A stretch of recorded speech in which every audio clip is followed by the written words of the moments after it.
Mrityo ma amritam gamaya avira virma eti rudrayate dakshinamukam te namam pahi nityam. Om Shanti Shanti Shanti. Lead us from the ever-changing to the unchanging. Lead us from darkness to light. Lead us from death to immortality. Light us through and through and guide us evermore with thy loving presence. Peace, peace, peace be unto all. Good morning. Our topic today is God is Bliss. And this will be in two parts. First, we'll talk about Brahman, God, as existence, consciousness, and bliss, with an emphasis on bliss. Second, we'll talk about how that bliss manifests in godly people, how that bliss manifests as people become godly. And specifically, we'll talk about a couple of close, stalwart St. Louis devotees who helped build this Vedanta Center. I saw them in their declining years, and I found and find their lives to be both instructive and inspiring.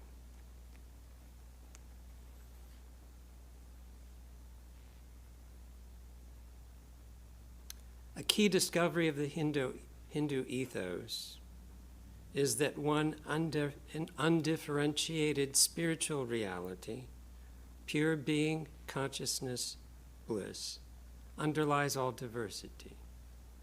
In the Rig Veda, the world's oldest extant scripture, it says, the one existence, capitalized, is conceived as many. The one undifferentiated being is the sole support and substance of the manifold. Just as a clay pot has no existence apart from clay, similarly, multiple things and beings have no existence apart from pure being. The undiversified, all-pervading spiritual reality appears diversified by diverse names and forms.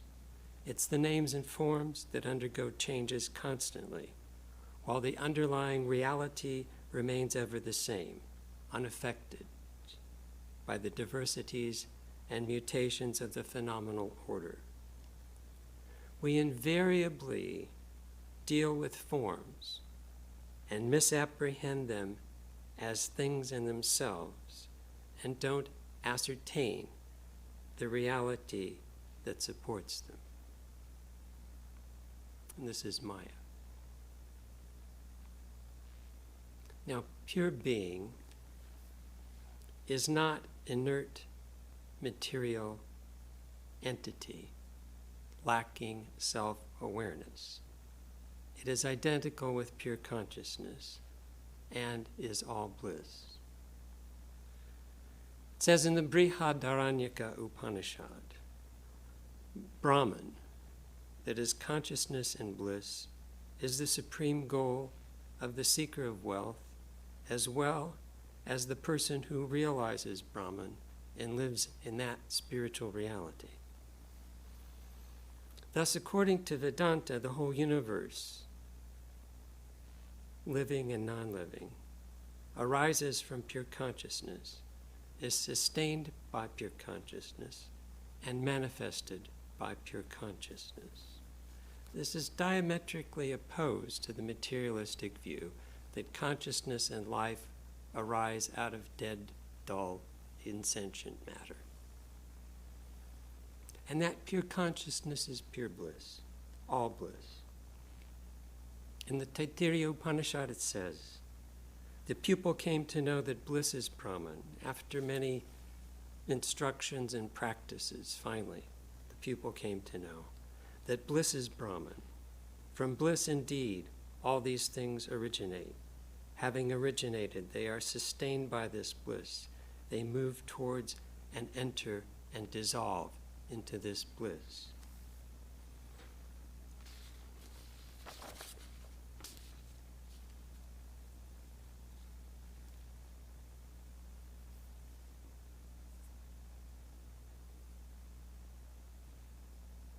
So in Vedanta, the problem is ignorance, not sin. Sin is the child of ignorance. And what are we ignorant of? We're ignorant of reality. We think it's multifaceted, ever-changing, discrete things. And it's really only one spiritual reality, appearing as such because our minds are distracted. When the mind becomes one, then we experience that unity. And that is experienced in the state of samadhi. In that state, a person experiences an ineffable joy, merged, as it were, in an effulgent ocean of bliss. The Supreme Being, Brahman, that spiritual reality, is pure bliss as well as pure consciousness.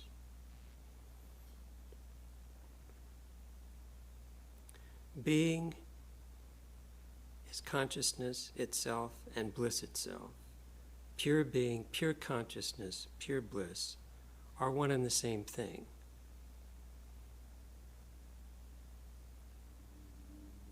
Being, consciousness, and bliss are not attributes of Brahman. Brahman is being, consciousness, and bliss, stated in positive terms. It's instead of saying not this, not this, not this, not this aspect of our experience, not this aspect of our experience, not this aspect of our experience. Speaking of Brahman, which cannot be expressed in words, in some kind of positive way, being, consciousness, and bliss.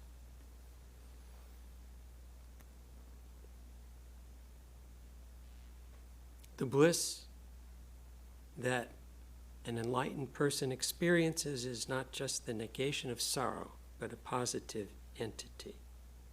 Liberation is defined in Vedanta as the cessation of all misery and the attainment of absolute bliss.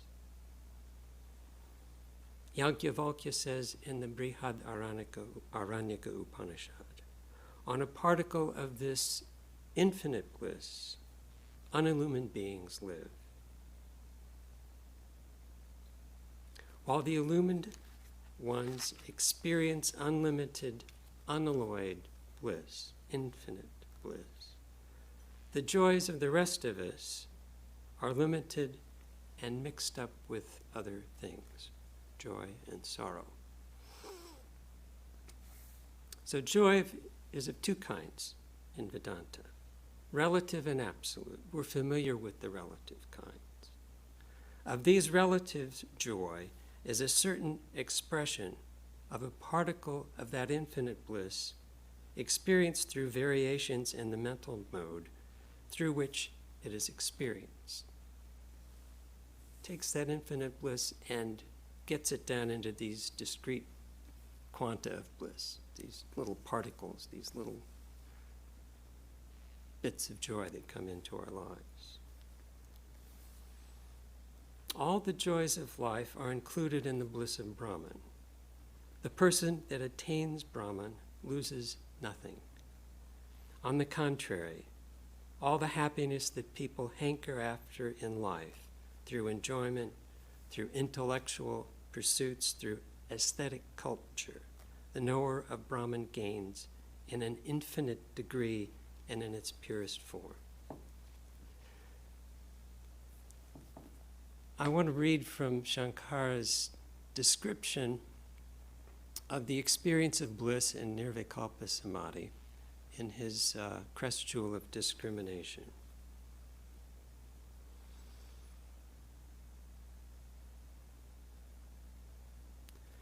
The majesty of the ocean of Supreme Brahman, filled with the nectar of its own bliss, is quite impossible to express in words or to comprehend by the mind. In the minutest portion of the ocean of the Supreme Brahman, my mind melted and merged, like a hailstone dropped and dissolved in the ocean. And that mind is now satisfied with the essence of bliss. Where has the universe gone? By whom is it removed? Wherein has it merged? Just now it was seen by me. Has it ceased to exist? It is exceedingly strange. In the ocean of Brahman, filled with the nectar of absolute bliss, what is to be rejected and what is to be accepted? What is other? What is different? I neither see, nor do I hear, nor know anything other in it. I exist as the ever blissful, undivided self. So this is the description of Atman meeting Brahman. The ocean of Brahman and Atman are one, and they can be described now as the ocean of Supreme Brahman and the ever blissful self. It's the same experience.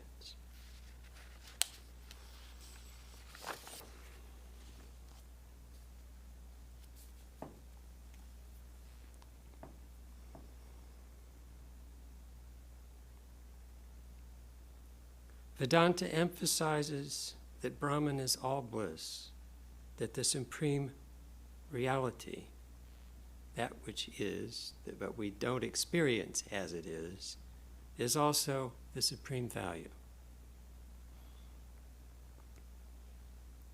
The discrepancy exists in our relative experience between what we actually experience and the ideal that we seek. But this does not prevail in the absolute. Brahman is the perfection of existence, where the real and the ideal are identified with each other. The ideal that we're actually seeking is the reality that exists. The idea of our perfection that we have inside us, that's never satisfied in the relative world, is actually the reality that exists. We're just seeking for it in the finite instead of the infinite.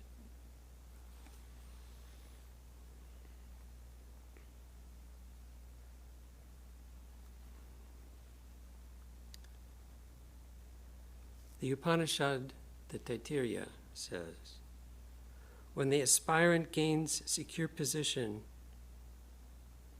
in that which is beyond the senses, formless, indefinable, unsupported except by itself, that is Brahman, and experiences Brahman, the aspirant becomes fearless. That person who knows the bliss of Brahman, wherefrom words and ideas turn back, unable to reach it, has nothing to fear. As long as we are confronted by what is not us, there is fear. So by realizing the infinite self, one becomes free from fear. In the infinite alone is bliss.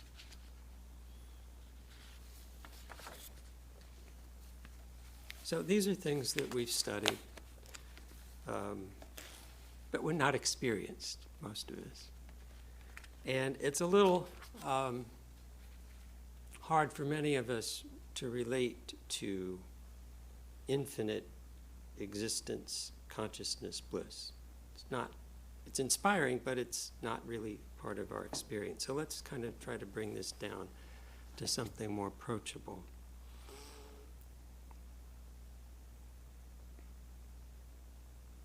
Swami Vivekananda translated Satchit Ananda as existence, consciousness, bliss, absolute. Sat, Chit, Ananda. Sat is being or existence. Sat is manifest in all entities, animate and inanimate, that exist in the universe. It's the isness of things, the existence, the being. So we're seeing Sat Chit Ananda in the existence of everything that we experience. Chit, consciousness, is manifest in all living beings, plants and animals, more or less, and most manifest in human beings. As far as we know. Now, the porpoise may be more intelligent than human beings, but not opening its mouth and saying anything to let us know, and more humble perhaps. Maybe there are more beings in other places in the universe that are, in which consciousness is more manifest. I'm just speaking from common experience here. Consciousness seems to be most fully manifested in human beings. Ananda, bliss, is fully manifested in human beings of a particular type. Illumined souls, saints, Ishvarakotis, prophets and messengers of God, and the avatars, the incarnations of God who descend in response to the cry of humanity for something higher. They act as portals in the wall of Maya, through which multitudes pass from the relative to the absolute, to salvation and liberation.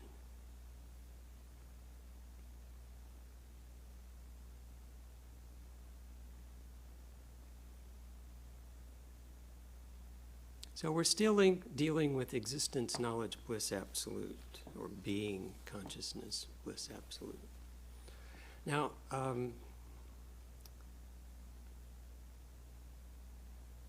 the Swami that was in charge of our centers in Boston and Providence had a very interesting way of expressing things, and very original way of expressing some things. And he referred to human beings as loving, conscious beings. Now, all three elements are there of the absolute reality. Beings, existence, conscious. But he doesn't say bliss, he says loving. And he referred to the Atman as our center of loving consciousness. Our center of loving consciousness. Love is relational. Love, lover, and the beloved. And there's a process here. Love is relational. And we're in a relational world, so this appealed to me. Now, it's kind of a dualistic expression of the non-dual, but it's very accessible. We're loving, conscious beings. And you notice he puts loving first, not conscious. In the traditional expression, it's being, consciousness, bliss. Loving, conscious beings. That is our nature. And to the extent that that loving aspect of our nature is covered, we're selfish. And when it starts to be uncovered, then we become more unselfish, more naturally. The Atman is our center of loving consciousness. As the Maya gets thinned out, as a devotee named Bill Edding used to say, as the Maya thins, that loving consciousness expresses itself more. So what is the common denominator?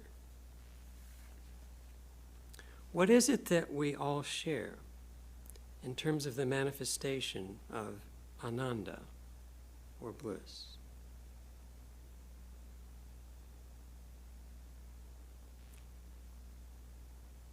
It's the deep sleep state. It's called the blissful sheath, the Anandamaya kosha in Vedantic terms. So let's talk about that before we go on to part 2. In dream sleep, the mind, ego, and emotions are active. In dreamless sleep, all that subsides. So in dreamless sleep, what happens? It's a mystery. The experience, and it's called the causal sheath. Causal sheath. The experience of deep dreamless sleep faces a blank wall. He is in a state of complete inapprehension. All that he is aware of is unspecified ignorance. When a person wakes up from that deep sleep, he or she says, "I slept happily. I did not know anything." In deep sleep, a person does not actually lose consciousness. This is the Vedantic view.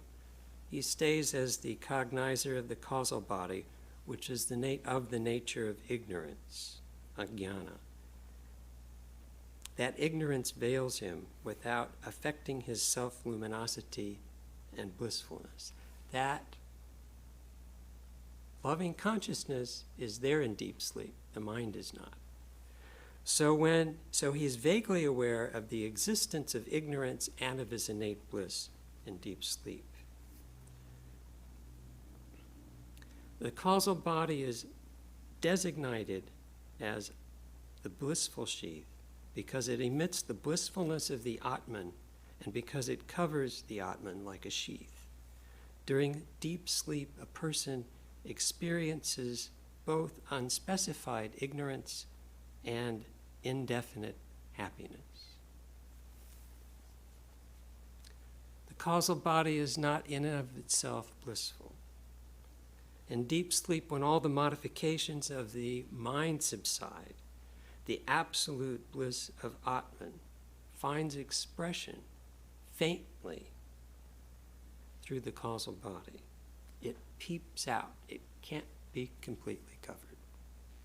The bliss experienced in profound sleep is finer than that derived from the experience of objects in our waking and dream states.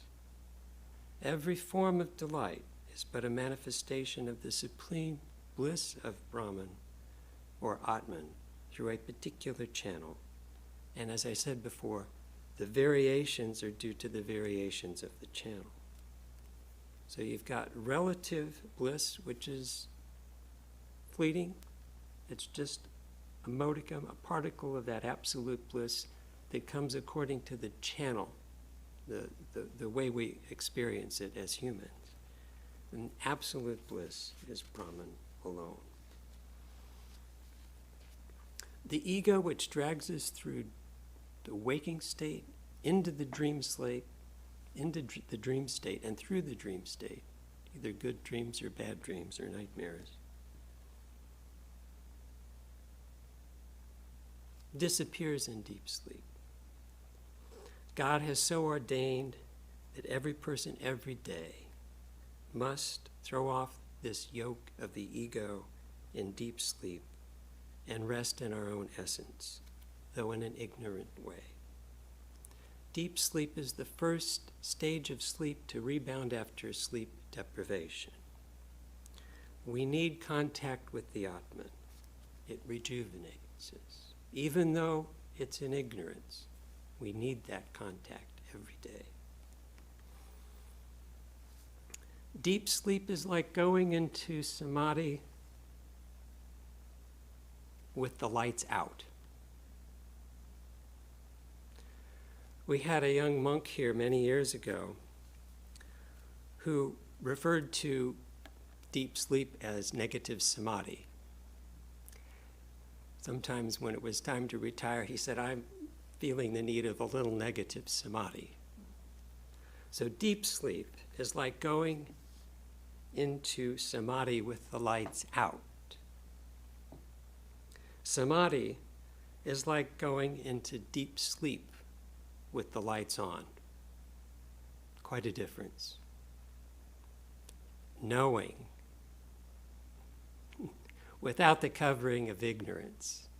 That's illumination.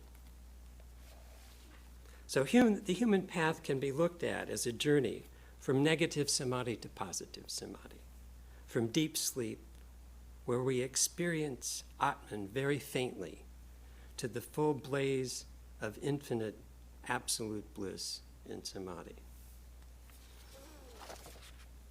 Now,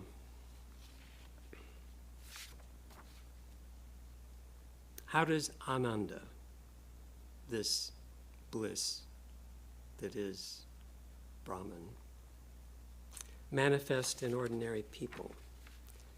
How does it manifest in ordinary people who become devotees and practice this and spend their life devoted to these teachings as their rice and dal, their meat and potatoes, not the garnish on their plate? Well, as I said before, I saw quite a few remarkable devotees when I first came here, and I want to talk about two of them today. The first, for those of you, we're broadcasting to the world, I have to remember that. For those of you that aren't familiar with the history of the Vedanta Society here in St. Louis, it was founded in 1938 by Swami Satprakashananda, who was a disciple of Swami Brahmananda, one of the direct disciples of Sri Ramakrishna, and had seen Swami Vivekananda 3 times as a boy in Dhaka in 1901. And he called Vera Mccutcheon the main builder of the Vedanta Society of St. Louis. She found this property from which I'm speaking. She was the real estate agent for the purchase of the property. She gave 1/4 of the purchase price outright. And she gave the furniture that is still the best furniture that we have in the building 60-some years later.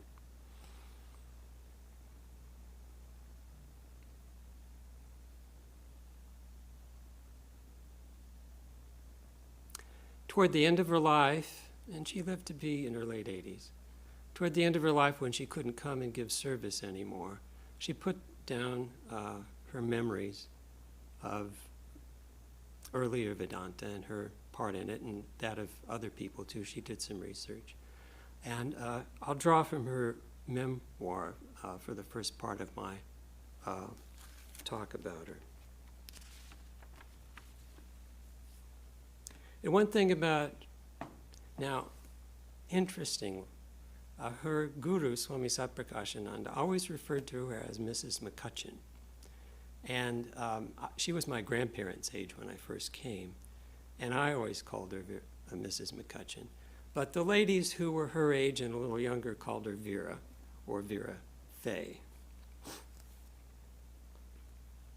So this is how she came to Vedanta. And she came early in the 1940s when the work was done out of rented apartments, not just one apartment, several.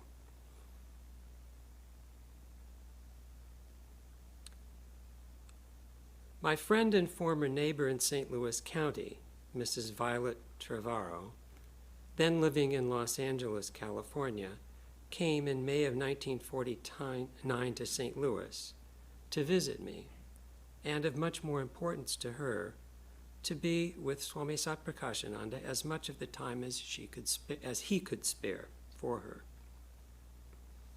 It should be mentioned that she and I had attended a few of the Vedanta services in February of 1942, though her karma took her to Los Angeles shortly after that. Before her move, she had become Swami's confirmed devotee, and in later years an initiated disciple. My husband's death in 1939 and the resultant financial responsibilities, plus the care of 2 young daughters, had confined my interests mainly to my family, and after Violet's move from St. Louis, I no longer attended Sunday services. So her husband was a radiologist at St. Louis University, and when he died in 1939, her younger daughter was 6, and her older daughter, maybe a couple of years older, I'm not exactly sure. However, during Violet's visit in 1949, I again began attending Swami services. Of course, she provided the transportation for her friend Violet, but she didn't go unwillingly. She had gone before. Violet had planned to spend 2 weeks, but near the end of the second week, Swami asked her to stay a third week, and she happily agreed. The girls and I were happy to have her another week. She was always Aunt Vi to my children. Shortly before the end of her third week, after spending an afternoon with Swami, she brought me the news that a woman by the name of Mrs. Ethel Kurth of Houston, Texas, was planning to come to St. Louis to see him in the very near future. Since I did not intend to continue attending Swami's services after Violet left, and in that case would not see Mrs. Kurth, the news was of little interest.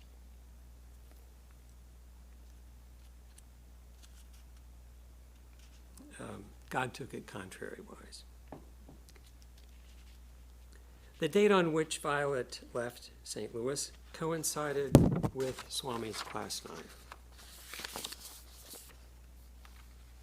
To my surprise, I felt a strong urge to go. The urge was heightened by my memory of the uplifting atmosphere ever present in that room and the peace and strength I had always felt in the Swami's presence. This resulted in a mental conflict between my sense of duty to my family and the urge and memory which was pulling me to class.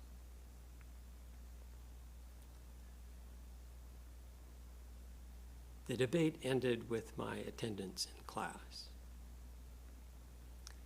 I'd started to leave that night when the class was over, reaching the door, when Swami called me back and asked me to sit down.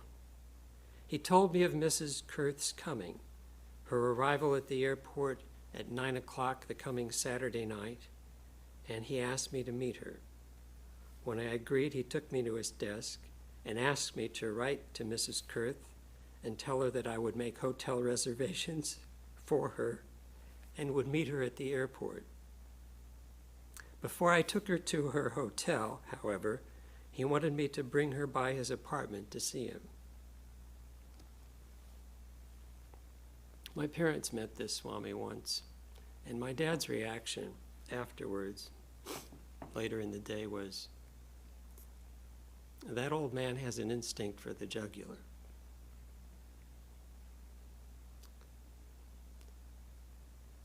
He might have intuited that she was on her way out, you know. But you see how he brought her in. She's this active woman who gets done what she wants to do, very strong-minded.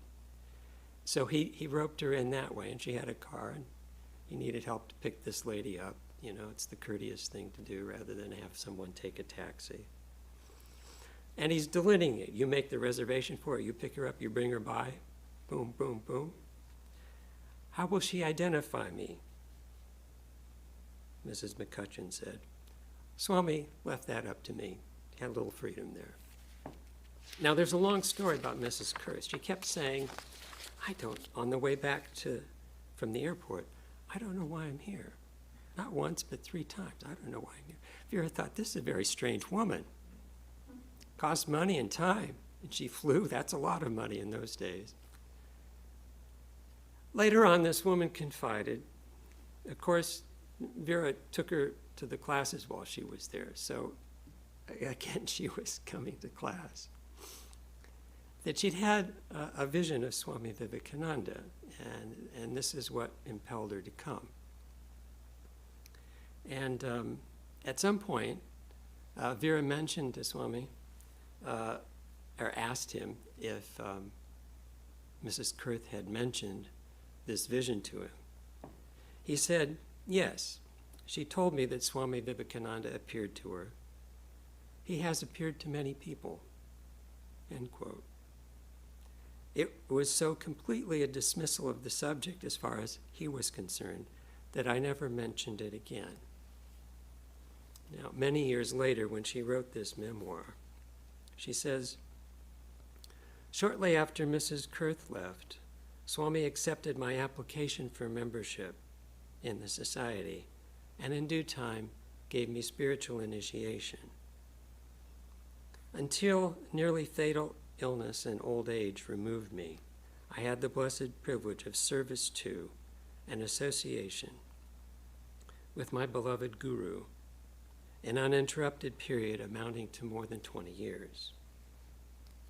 Whether or not Mrs. Kurth's visit here and what took place before or after had anything to do with my joining the society, only God knows. Furthermore, it is no longer of any importance to me. I'm convinced now that no one comes to Vedanta on his or her own volition. Rather, it is the Lord himself who brings in those who are ready to accept it.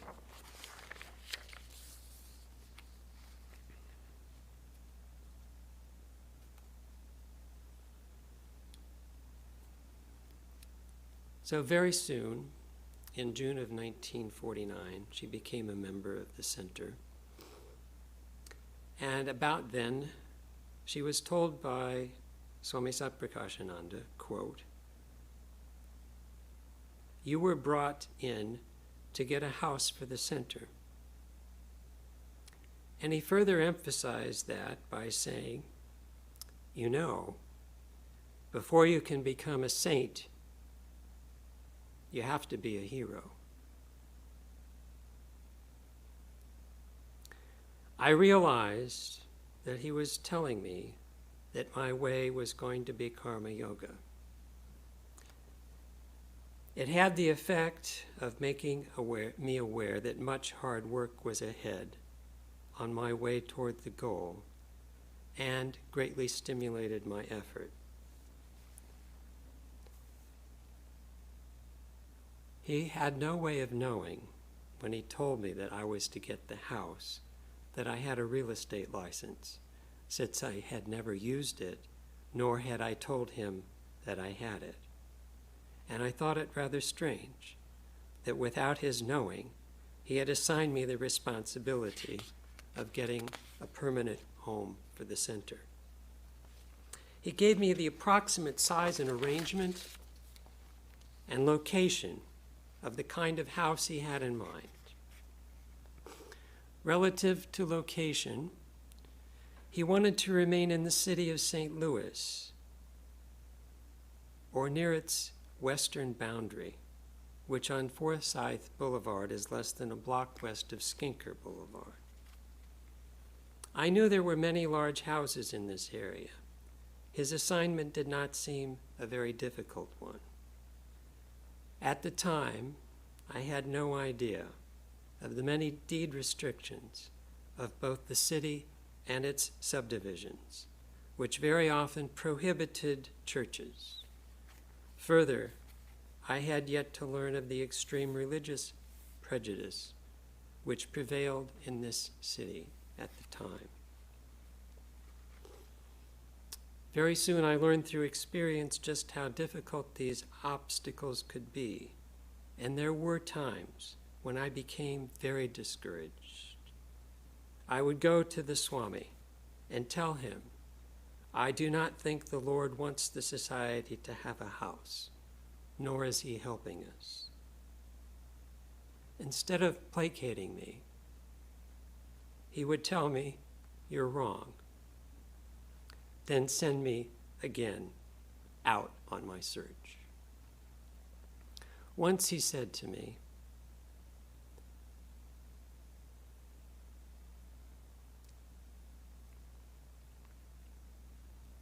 The house will come, and when it does come, it will be very beautiful. So the purchase of the house is another story. I'm not going to go into it. I'm focusing on her relationship with her guru and her internal reactions to her contact with the Vedanta Society at this time. While negotiating for the purchase of this property, Swami Satprakashananda had to have emergency back surgery. I mean, when I say this property, I mean the property where I'm standing in now. That surgery was performed in March of 1952 by Dr. Roland Clemmy at Barnes Hospital.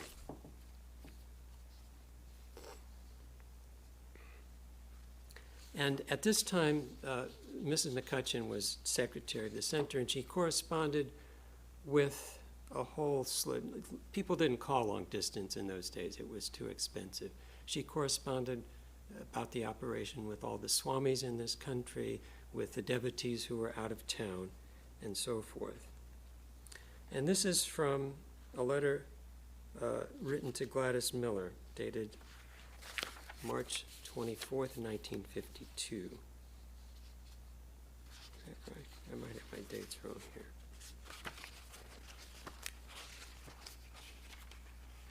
Yeah.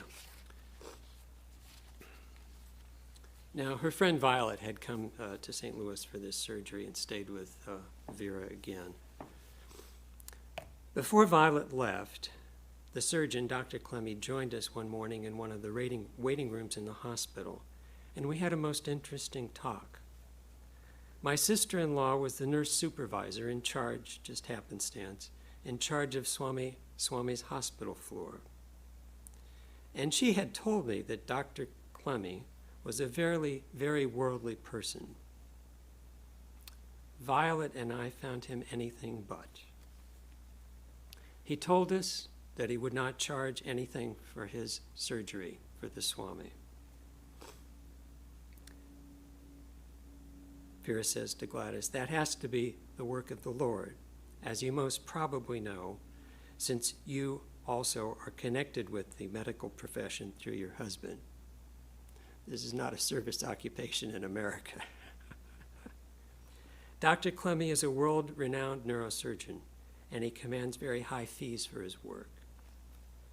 His attitude of respect and his interest in Swami leave nothing to be desired.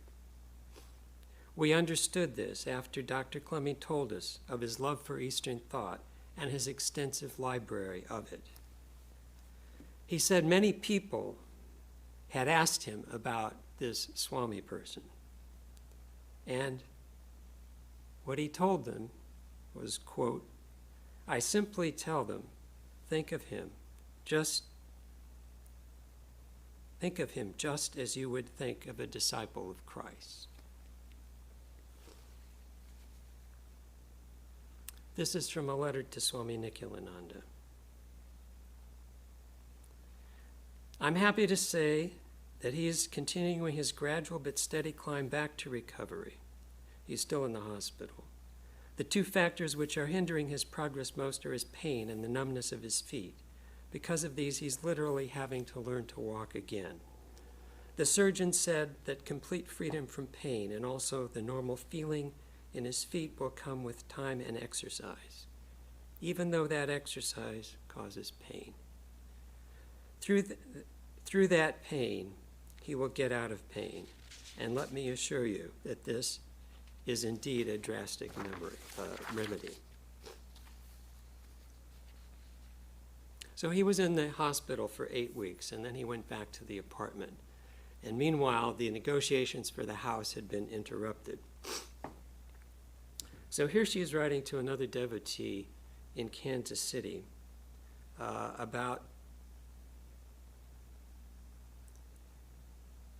what's going on in terms of Swami's recovery and the close devotees and how they're helping. The letter writing which really kept my nose to the grindstone and deprived me of many an hour of much needed sleep has lessened very considerably since Swami's return home. The Swamis in the U.S. have either been written to by our Swami or talked with by long distance. So far as I'm concerned, I cannot at this time write a typewritten letter. This one is only possible because Ruth Peterson has a day off work and she is cooking dinner. So the time that she ordinarily would have been cooking lunch for Swami, she's typing this letter. We thought we were busy while Swami was in the hospital, and we did put in a great deal of time there, but what with the cooking, cleaning, and attention to Swami in rehabilitation, we really are busy now that he's home. At night, the last thing we do is to get everything as nearly ready for Swami's breakfast as we can, table laid and everything ready for him. We even arrange things conveniently in the icebox for him. Then we usually end up with a foot massage, and by the time Ruth and I get home, she comes and goes in the car with me. It is nearly 10, sometimes much later. He has to go and walk twice a day in the park, and he's taken to the park by car. There are 4 cars in the society, and Vera explains that she picks up the slack, but actually she does all the driving, and when any of the other 3 ladies has time, they help out, you see. And she's cooking the main meal, and she's probably still got 1 girl at home at this time, 1952. And she ends a description. Also, I cook his noonday meal, hence no time for letters. Yet, I reiterate, this is the most worthwhile thing I have ever done in my life.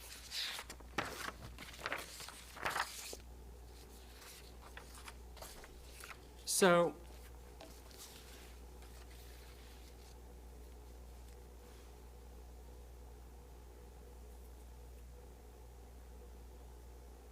Vera Mccutcheon had a lot of energy and a lot of fire. She's a very smart, accomplished woman. And I want to talk a little bit about her relationship with her guru. She said, when he says something spiritual, I close my eyes and do it, period. When it's a secular matter, that's another thing. She'd give him a hard time sometimes. And Swami, in his later years, he'd say, I like older women. They have less fire. Vera had a lot of fire. So the big function in those days was the Ramakrishna dinner. You know, everyone who came got an Indian cuisine dinner afterwards, and it was a big thing. And the devotees, the ladies, would prepare the meal the day before, and this was in relation to that. Vera was in the kitchen. There's a back hallway up to the 2nd floor. So she was talking to Swami, who was at the top of the stairway, about the Ramakrishna dinner, something related to the Ramakrishna dinner. And he had this way of really being very exasperating. He did have a hearing problem, but sometimes his inability to understand was just so frustrating that you gave up. So this was going on. She'd say something and he'd say, uh-huh. And the acoustics in this back hallway or this back stairway are excellent. It like amplifies the sound. She'd say Ramakrishna dinner and this, or Ramakrishna dinner that.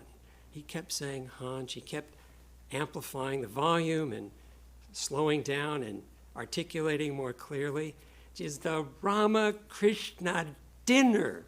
And finally he says, in the kitchen?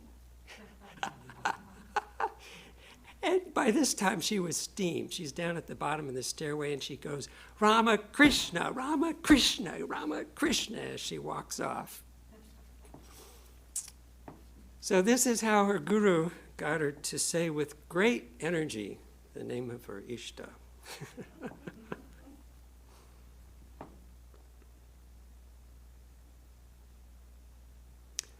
Now, Vera was a fighter. She was a kshatriya. She'd stand for what she thought was right. And you really didn't want to get on Vera's bad side, because once you got on Vera's bad side, you didn't get back to the other side. When she was older and she couldn't come anymore, she listened to the radio. We have a clear channel station which had talk radio at that time.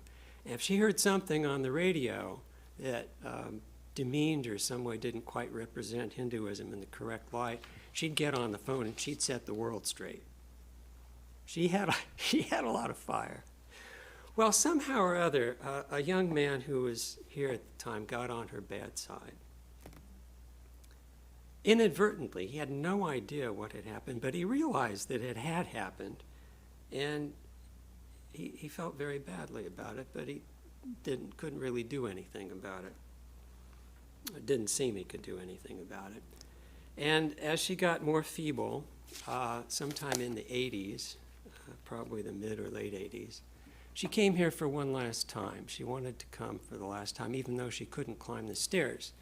So we figured out a plan.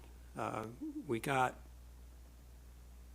a very sturdy chair with arms on it, and that chair actually. And she came with her daughter, and we carried her up to the shrine in the chair. She was very frail, it wasn't a big problem. And so she went up the shrine, she bowed down, she came down. Her guru was deceased by then. Got back in the car. Of course, we had to carry her back down. And this young man, after she'd gotten in the car, closed the door, he talked to her through the window and made his best pitch, tried to make amends. And he finished very graciously, a very nice young man. He finished, and she looked at him, this skinny woman, skin and bones, and she said, "We like the other monk. No sale." Well, things progressed. She was living at home with her daughter, who had a full-time job, and it finally got too much for Glenda. She found a nursing home and put her mom in the nursing home. Now, Vera had this very elaborate going to sleep way of going to sleep. She had a mask that she wore, and certain things were done, and Glenda informed them of all of this routine, and they said, "That won't be a problem, we'll take care of it." And the next morning, Glenda's thinking about this big change in her life and her mother's life, wondering how things went at the nursing home the night before, when the phone rang. It was the nursing home. They said, "Glenda, you can come get your mother. We can't handle her." She had a lot of fire. So she got her mom, she hired some people, and then the second time she took her back. And this time it worked. And someone, I think it was Bob Berninger, went out and saw her in the nursing home, and he told me, "You got to go out and see Mrs. McCutcheon." I said, "Why?" He wouldn't tell me why. He said, "No, you just make time for it. You got to go see her." I went out there, and she was just skin and bone. She was in a room with two other people, and completely cognizant. And it wasn't very long after I got there when she just told me. She said, "All I see everywhere is love. All I see everywhere is love." And you could feel it. I mean, with all that prana that she always had, you could feel it. So when I got back, I started calling devotees that I thought would want to see her in this condition. And those that went to see her, to this day, remember what an uplifting experience that was. They all caught her in that mood. And she didn't live too much longer after that. I don't remember the timetable. And this young man that I have spoke of, who was on Vera's bedside, didn't want to go see her. He'd given his best pitch, and it hadn't worked. Somehow we convinced him to go, and he went out there. And that was all washed away. That was all gone. That was wiped out, as if it never happened. All I see everywhere is love.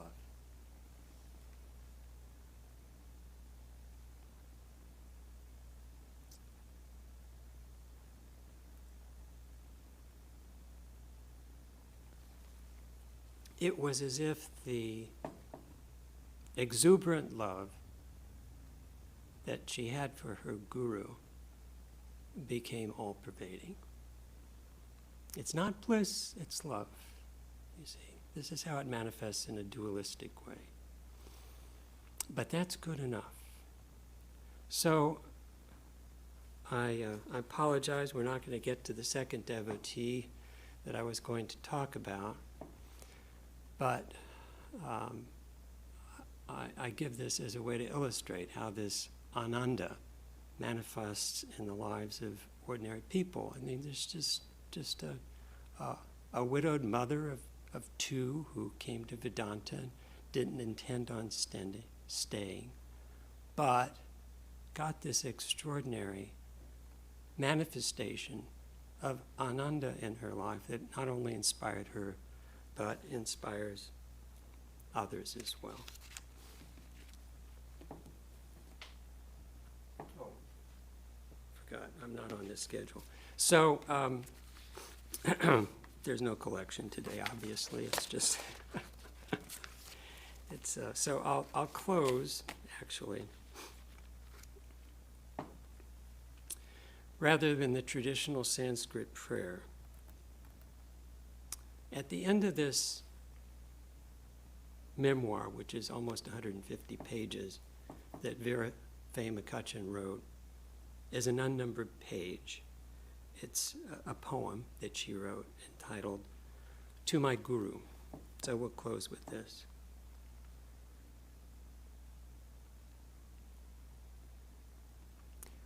Many years ago, you chose to dwell in our central gateway city, a stranger and unknown.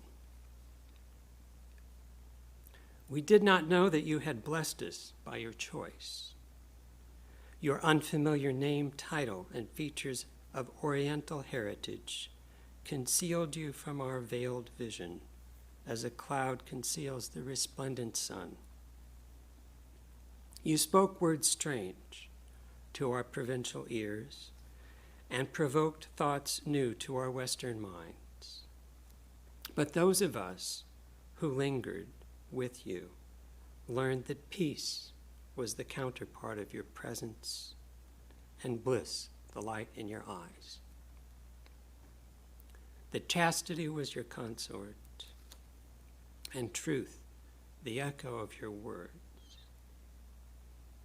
As the morning mist is dispelled by the rays of the rising sun, so the clouds of doubt were dispelled by you. Through the guise of our lowly service, you permitted us the privilege of your holy company.